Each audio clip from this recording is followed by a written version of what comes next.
Well, hello, everyone. Welcome to the Remote No Pressure Podcast. I'm so happy that you decided to join us for another episode of our podcast. Be sure, if this is your first time, or even if it's not, if you're not on our mailing list, go to remotenopressure.com and sign up for our mailing list. We also have that limited edition Deli Fresh design sling pack for sale as well. So be sure to pick those up while supplies last. This week, we have an amazing fishing guide, Mr. Joe Kain. We began to correspond via Instagram, and he's contributed quite a bit of material to our Instagram feed at Remote No Pressure. He's just a fantastic guide. He guides down in Chile during the off months in the United States, and then he goes up to and he's from the Northeast, so he's got a lot of insight on fishing Patagonia, and just a great guy. And I just want to give a shout out to all the guides that listen to our podcast. You guys and gals do more work. You are the hardest workers in the industry, and I'm so thankful for you, and just keep up the great work. And you guys will not be disappointed by this episode. It's great. Welcome to the podcast. Let's light the fire. Well, today on the Remote No Pressure Podcast, I'm very excited because we have fishing guide Joe Kain with us. Thank you very much for joining us, Joe. Yeah, no problem. I'm excited. Thanks for having me on. Yeah, man, I'm so excited we finally get to talk. I mean, we've corresponded quite a bit on Instagram, talking back and forth, and you've just got back from a season down in Chile. Is that correct? Yep. I guided in Chile and Patagonia for 4 months, and I was down there for a total of 5 months. Let me ask you this question. I mean, coming back from that, did you have to get back into society? I mean, what's that transition like? Well, the biggest thing, and I was telling my friends about this, is paved roads. We don't understand how much of a blessing our paved roads in America are.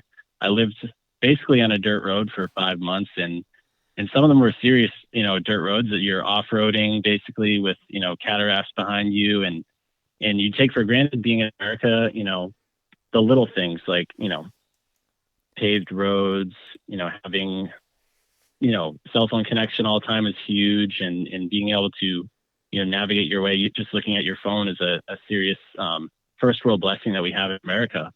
But when you're in remote places like Alaska or, northern Canada or, South America, all those things get taken away from you. So you have to go back to doing it old school. And it's not unusual. If you're hiking with clients or stuff like that, you have to use a compass or, pull out a map or try and figure out, how you're going to hike home or, where we are in the river or the lake.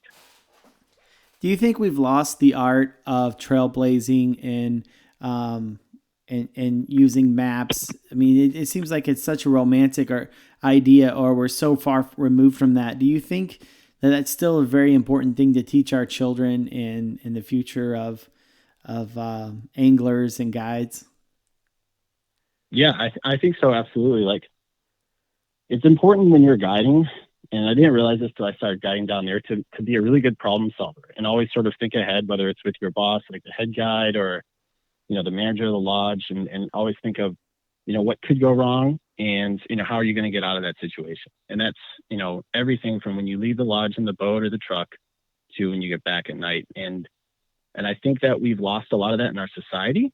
But when I talk to guides that are back home or, guides that guide in Florida, there's a lot of remote places that are still being fished hard, but you have to rely on your own common sense and your problem solving skills to get out of tough situations. If you're in the ocean or the Everglades or, you're in Montana, it's the same, in my opinion, as being down in, South America or Africa, or, wherever you're guiding that's super exotic.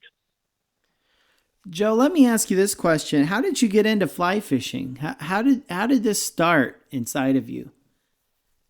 Well, I started fishing at a really young age with my dad, and he sort of probably started fishing when I was 3 or 4. And I wanted to learn how to fly fish when I was maybe 6. So my dad bought me a fly rod from Cabela's, and I learned how to cast by myself. And a lot of my inspiration was from Lefty Cray, and I met him at a fly show, and he taught me how to cast, and I did some of his other casting lessons when he'd come up to New England. And and I started getting good at it and learning how to do it at a very young age. And then I got into tying and doing all the saltwater stuff, and I fell in love with it. And I learned how to fly fish in the saltwater, so I never really knew how to trout fish. And it wasn't until I went to school in Michigan that, we don't have any saltwater action in Michigan, but we have these amazing, tributaries into the Great Lakes, and this great trout fishing and steelhead and salmon, and of course smallmouth too. So, we would go do that in the weekends, and I learned how to trout fish up there. And that's sort of what got me to Chile was, fishing in Michigan, fishing the Holy Waters and the Muskegon and, all those rivers that go into Lake Michigan. Yeah. I think if you're going to learn how to fly fish, that like Michigan, being in Michigan is really a unique place to learn how to fly fish and really to understand trout and the history of trout in our country. It's a cool place. If or anyone listening to this, if they've ever, thought about going to the Asable or fishing the Muskegon and trying to do the smallmouth things that guys are doing out there, it's well worth it. And it's cheap too. It's not like Montana or, a long ride for most of us. It's really our backyard or a place near where we go to school. I know a lot of people that drive from Ohio or Illinois or Wisconsin to go fish, the Holy Waters, and it's awesome. It's easy fishing, and it's a great place to learn how to do different techniques. And you have to learn how to fish in the snow in May, which is something I never thought I'd be able to say, but we've had some snowstorms in May up in northern Michigan. It's pretty cool, but you never expect that being in the low 48. Yeah, it's very true. It's very true. And also, it can snow October, late September. It can snow, and no, absolutely. It's just wild. It's a wild place, that's for sure. So how did you ended up at Hillsdale College? How did you select that particular college? I had heard about Hillsdale because it's a really good school. It's a small school. And growing up, my parents and my family sort of influenced me to get into shooting and, skeet and trap shooting. So I became really good at that in high school, and they offered me a scholarship to go there and shoot. And so I went to Hillsdale for a scholarship to shoot shotguns, and I got a great education out of it. And I got to fish some water. It was great. Hillsdale was a big influence on my education, my life, but it also, allowed me to see the Midwest and to experience it through shooting and fishing. And I love going back out to Michigan to hang out with my friends and in Chicago and Detroit. And yeah, Hillsdale's a great place. That's really awesome. Now, as far as your education, what did you study at Hillsdale? I studied economics, and I also studied psychology while I was there. Well, the psychology especially, well, economics and psychology both are great things to know if you're a fishing guide, that's for sure. Yeah, absolutely. I definitely respect guides a lot who understand psychology and know how to talk to people in the boat, because being a guide is not about just fishing, and you have to be able to read your client, whether it's a guy who, does 4 or 5 trips a year to exotic places, or whether it's their first time in Patagonia and they've always wanted to fish here and they know how to trout fish and they're really excited to, that's climbing Everest to them. That's going to the peak for them. And you have to be able to read that really quick and understand what type of person they are in the boat, and knowing psychology and understanding, how to read people and how to talk to people is really helpful being a guide. I could definitely see how that could be useful for sure, Joe. Now we had Dave McCoy, who told an unbelievable story that we actually recapped on our 50th anniversary show. We took the clip from his story. We've had Brian Kosminski, who is from True North Trout, who also is a guide and has shared some stories. But what are some of those things that you've learned from I know like reading people and understanding what kind of person they are, but what are some of those life lessons that some of your clients have taught you? Oh, that's a really good question. I think that the most I learned from guiding people is that for me, being in the boat, whether you're in the ocean or you're in a cataract going down a river in Chile, it doesn't matter how good of an angler you are to me when we're guiding, or how much experience you have with trout or throwing big streamers, double hauling. What really matters to me is being a good person. And we have this season we had so many great guys, great ladies come down and fish, and you always see, my boss would always say this, you always see the best in people when they're on their vacation, they're in a beautiful place like this, and they're fishing in a, a bucket list place.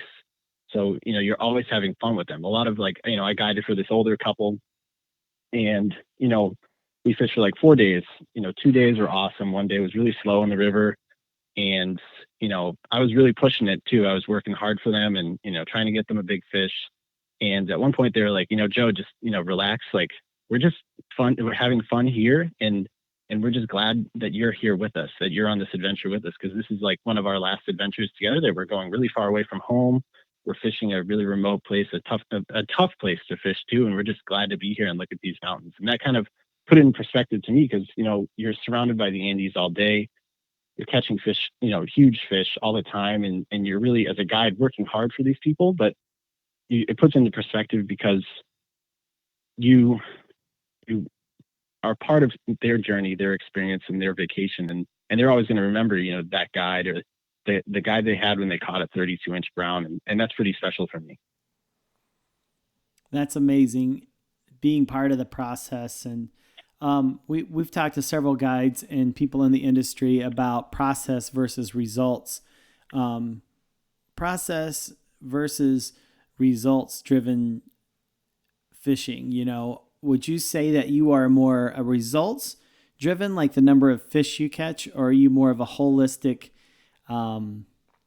journey type? Do you take the holistic approach to guiding? It's more of the process. That's a good question. And for a lot of trout guiding, it's about the process. But when people spend a lot of money to go to an exotic place, and they've seen the pictures in Chile, and they want to catch that big trout. So my goal is always to get them, a great, experience, and for them to see as much as they can and explain to them the ecosystem they're in. But I also, in the back of my head the whole day, I'm really working hard to find that fish, or to sight fish them, or to put the right fly on. And I'd say it's a good balance of both process and the outcome. By the end of the day, fishing a lot of times in Chile, especially where I was, you're going to have at least one big fish in the boat, and one fish that when, everyone gets back to the lodge, they're showing pictures and everyone's like, man, that's a huge fish. And that's like every night.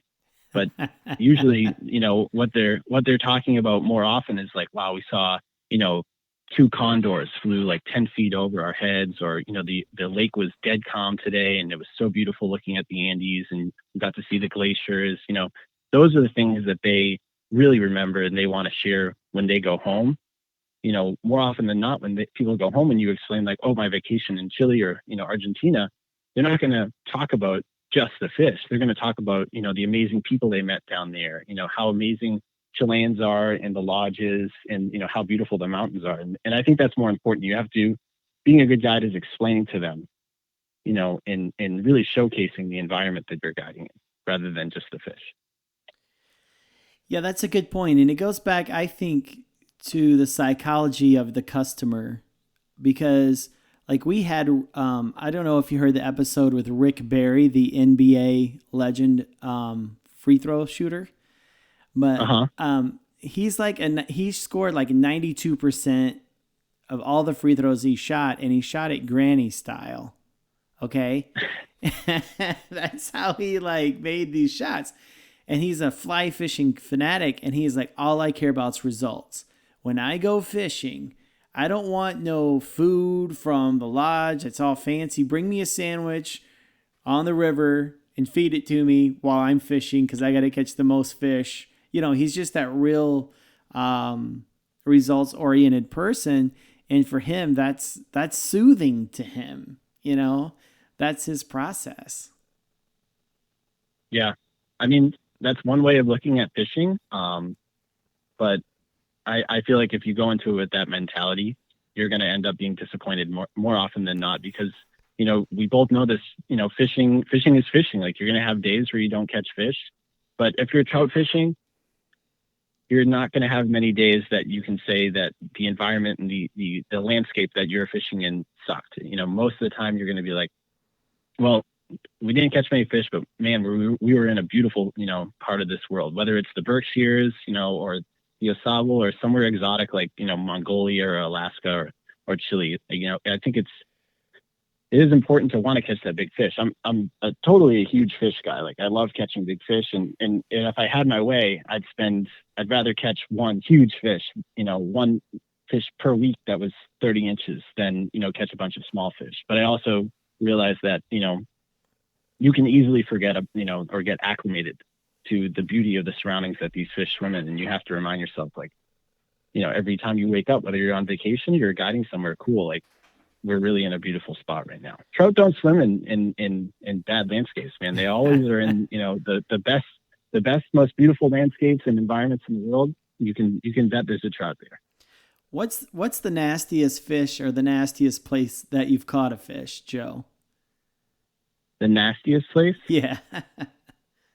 Like the most like badass place I've caught a No, I'm talking about dirty. I'm talking about like carp, gross fishing. Have you ever done anything like that in like a really nasty place? Well, I don't know about nasty, but I think one of the coolest things about striper fishing back home is that, you're fishing in Boston Harbor, and, we've had blitzes right up against container ships.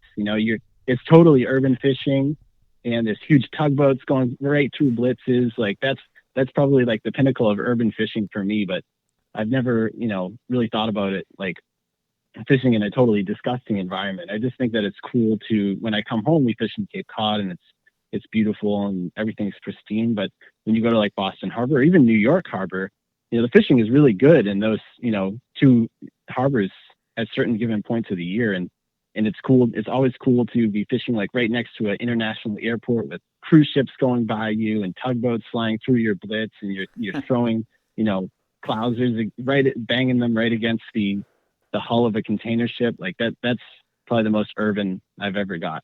Oh, okay. Yeah, I remember growing up, I grew up on the Gulf of Mexico there, and we would go offshore and fish the oil rigs, and throwing stuff against the rigs and letting it go down. We'd fish. I didn't fish on the fly back then. It was catching red snapper off the bottom, but it was a riot. It's a lot of fun. But yeah, it's pretty cool because, humans are developing these ecosystems that these fish are acclimating to really well. A lot of people that come up to New England to fish for stripers, they think that it's going to be on a pristine beach and flats in Cape Cod, and it can be that. But, sometimes I tell people, like, we can catch a lot of fish in Cape Cod, but if you want to catch a huge one, like a 40-pounder, we should go to Boston Harbor because it's more urban, and you always have the city in your background, and there's always huge boats flying by you, and, there's a lot of boat traffic, but there's huge fish that acclimate to this ecosystem very well. They love hanging out in front of, the locks and the rivers, and, eating herring, and they love pushing bait right against the cruise ships and blitzing. It's really cool. It's a different type of fishing for sure. Now, how did you get into guiding? How did you get into that career? Well, I wouldn't say that I'm at the point now where it's my full-time job or my profession, but I mean, it definitely was for the last 5 months. That's how I was making my money and paying for, a flight home and paying my bills. But I've fished with a lot of guides growing up, and, all from bluefin tuna guides to striper guides, trout guides. And I always respected that profession a lot. And I thought it was a super cool job because you get to interact with people. You get to showcase your environment and your special place. And, you get to have an incredibly special moment with someone, which is when they catch a big fish, they're super happy, and, they've got this great fish picture and they have a great memory, but they also are like super jacked that they did it with you. And I think that's really cool. I've had a lot of experiences where I caught, I was guiding someone's first albie or someone's first, 40-inch striper or their first huge brown trout. And they're always like so excited and so jacked, and they're, hugging me. And I think that's like, what other job do you do that? Right. There's no other job in the world where right. someone, a customer, is so happy to experience that with you than being a fly fishing guide, and Right. I think that's really cool. So, when I graduated college, I had a lot of internships across the country that I was doing throughout college, and I had a lot of goals, and and things I want to do. And I always tell people, like, my big decision that, I wanted to start fishing right after college was, I was doing an interview in New York City, in Manhattan, and we're in the top of the skyscraper, and it's the end of the interview, and we were talking, and I was just looking out over the Hudson. It was late April, so all the stripers are going up the Hudson, and I remember thinking to myself, like, I bet you there's stripers in that river right now going up. and then I sort of thought to myself, like, what am I doing here? Like, if I'm not fully mentally into getting this job, and I'm thinking about going fishing, then I shouldn't. I'm too young to be doing this. Like, I should just go fishing. So I finished college in December of 2015, and some buddies were going to Chile, and they asked me if I want to go, and I didn't know anything about it. I wasn't big to trout fishing at the time, and I was like, yeah, I mean, I'll go. And the first time I went to Chile, the first time I was in Patagonia, it blew my mind, man. I couldn't believe the ecosystem and how amazing the people are down there. And I also couldn't believe, how big the trout were. I think the first trout I caught in Patagonia was like maybe an 18-inch rainbow. And I was like, wow, this is huge fish. And they were like, no, that's a small one. Like, throw it back.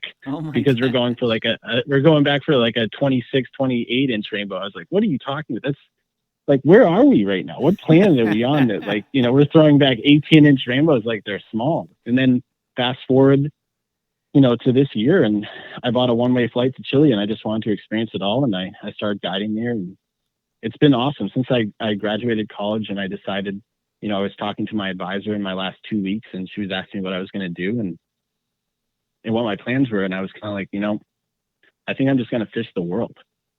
And she was like, what do you mean fish the world? And I was like, I think I'm just going to, everything's paid off. I don't have any responsibilities. I think I'm just going to take a couple of fly rods and fish as much as I can. So, I went to Chile. The coolest thing I did after college was I fished all of Route 1 from Key West all the way up to northern Maine, and fished every day, and just lived out of my Jeep for 2 months. And, we fished back home. We fished in Canada in the fall, and then we went back to Chile and spent 5 months there. Wow.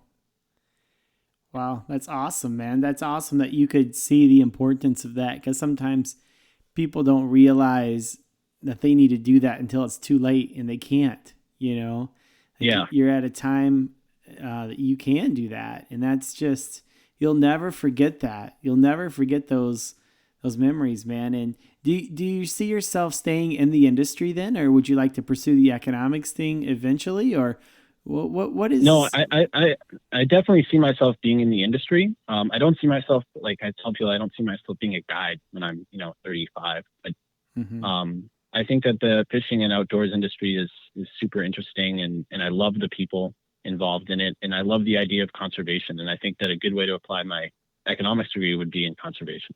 Yeah, I think too, exposure to the outdoors brings an awareness of that we need to conserve, and conservation becomes front of mind when you're out there fly fishing and really appreciating the outdoors.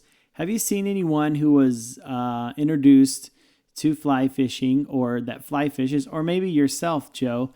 Have you or anyone been positively affected by fly fishing? Maybe they've never done it, or someone who's struggled with PTSD or addiction or anything like that, who has, and maybe yourself, I don't know, but have you known anyone to really, have you known anyone that's helped use fly fishing to help cope with life?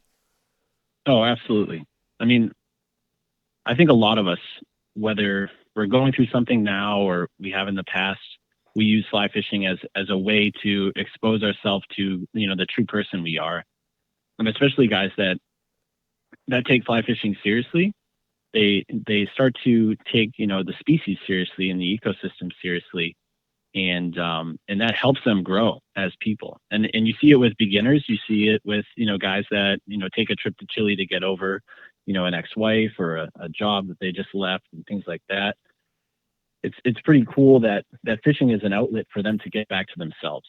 And I think that's why that, these species are so important to us, because we don't realize how, whether it's trout or, huge tuna or sharks, how much we feed off, chasing them and going to the places that they live. What, as far as being down in, because we talked a little bit about the Bahamas, and you're like, why does everyone want to go to the Bahamas? What is so special about Chile? And I know we've talked about the big fish and whatnot, but what is it about Chile that just has such a big place in your heart, Joe? I think two things. The first thing is that for me, fly fishing and fishing in general is about, going and doing it on your own, being somewhere remote and being somewhere that's untouched. And there's a lot of places you can fly fish in the United States that are like that. But there are very few places in the United States that you can go a week or a month without seeing one other person on that river. And when you fish in Chile, in Argentina too, if you hit a river or a lake or you're going with a guide, you're probably, more often than not going to see anyone else on the river. At least where we guide, in southern Chile, like there are no other guides that we see. Maybe on the highway we see them, driving, but you're never going to see them on the river. And that's what's special to me about Chile is that, when I fished in Isla Morada, I realized like, wow, there's a lot of flats boats. Like everyone's flying around, like everyone's going fishing today. Like hundreds of boats are going out of the channel right now. And that's cool, because you feel like you're at the beginning of a car race. Like everyone's firing up and getting ready to go. But that's not fly fishing, man. What fly fishing is about, being somewhere remote and doing it on your own or doing it with your guide and having that experience, seeing that trout that's never seen a fly before. And that's the coolest thing is watching a huge trout swim up to a fly, look at it, turn around, look at it again, because he's never seen a fly before. He's never seen that bait before, and then eat it so, ferociously and then take off. And that's, it changes your mind about fishing in remote places and places that you only dreamed about fishing. There's not a lot of places like that left. There are, but like southern Chile where you are, or what's the place up in Russia? Kamchatka. Yeah, Kamchatka. There's not a whole lot of places like that are easy to get to. There aren't a lot of places like that we have lodges at and that we've gone to as humans, but there's so much damn water out there. I always say that with clients that come down. I think a third of the world's fresh water is in Chile, if you include the glaciers. But 70% of the water in Chile, like no humans have ever got to it and believes that. And that's one of the cool things that we got to do down there is we would go on expeditions or go hit rivers and off-road or go, cross rivers with a boat and then hike up to remote streams and like nobody has been here before. And that we're fishing something very, very sacred, very special. Just to watch these trout swim around, it's like, God put these trout here. Obviously he didn't, but because they're invasive. But it feels like, this is the spot that God wanted these trout to exist in. It is sacred, isn't it? Yeah, it's definitely, a lot of those cool places where you're sight fishing small streams and watching those fish, interact with the fly and swim around, do their own thing. It's a blessed experience to watch those fish do their own thing. That's awesome, Joe. Well, Joe, thank you very much for spending some time with us. If people wanted to book a trip with you, where would they do that, or how would they go about contacting you, Joe? Well, if you guys, like anyone who's interested in going down to Chile and having experience with us, our lodge is the Patagonia Baker Lodge in southern Chile. It's located on the Rio Baker, which is a super famous river. It's an amazing ecosystem, and it's completely glacially fed.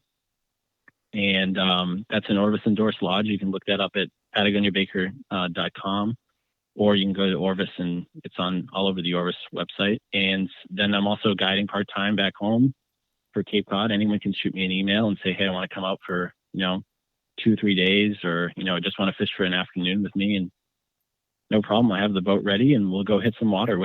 I'm pretty flexible with where we can fish. I fish all over the place depending on the time of the season, Martha's Vineyard, Cape Cod, Boston Harbor. So, anyone can send me an email at jwcain25 at Gmail, or, hit me up on Instagram or Facebook, whatever. I'm always open to, one of the things I love about, your podcast and in the fishing trend that's on social media now is people get to connect all over the world that they wouldn't have been able to do before. And that's something that's really cool. Yeah, it's amazing. And you've got a great feed. I'm going to put a link up in our show notes to your Instagram feed also, because, man, you've got some sick photos on there, man. You're doing a great job, dude. Great content, man. Thank you. I appreciate it. I think another cool thing about, you can always take cool photos. Even if you have a bad day, there's always like a cool river or a cool mountain to take a picture of, Yeah, especially in Chile, that's for sure. Especially in Chile. But, anywhere in America, there's if you're fishing, the chances are you're fishing somewhere cool and it's worth taking a picture of. That's for sure. For sure. Well, thanks a lot, Joe. We really appreciate it.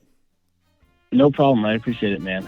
Well, thank you, Joe, and thank you for listening to another episode of the Remote No Pressure podcast.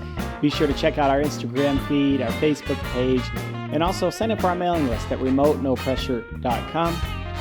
Check out the sling pack and everything that we have there on our website. It's a great place to just read up on our different guests. And until next time, go fishing.